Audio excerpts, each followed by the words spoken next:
daw ng rehabilitasyon sa Boracay ang ikakasa sa Manila Bay sa linggo. Pero hindi lang mga establishmentong nagpaparumi ng tubig ang paparusahan, kundi pati na mga lokal na pamalaang pasaway sa pagpapatupad ng batas. Nakatutok si Maki Pulido.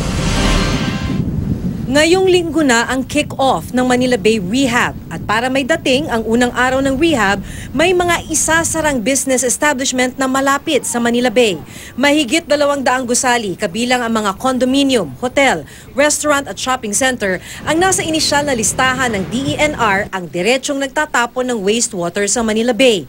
Ilan dito ang sasampulan sa linggo. Hanggang hindi sila nagko-comply at hindi po natin nakikita na maayos yung kanilang discharge, hindi po sila maaaring magnegosyo.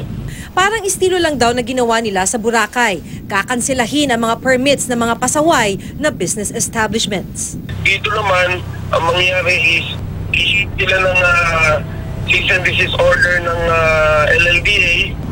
At the same time, ika-cancel yung ECC nila. Na-cancel pala, isususpend yung ECC nila. And at the same time, ipapasuspend din yung kanilang mga mayor's permit para masiguro na sumunod muna sila sa Clean Water Act, Clean Air Act, and yung Solid Waste Act natin.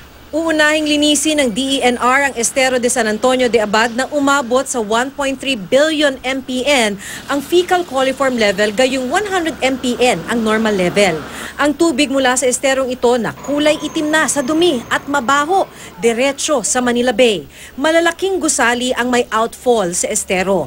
Pero ang ilang pinuntahan namin tulad ng Ospital ng Maynila at Century Park Hotel, may certification na konektado sila sa Sewerage Treatment Facility ng Maynilad. Sisitahin din ng DENR at DILG ang mga local government unit na naging pasaway sa pagpapatupad ng mga environmental laws. Sabi ng isang opisyal ng DILG, maaaring bigyan nila ng show cause order ang dalawang syudad sa Metro Manila sa unang araw ng Manila Bay Rehab.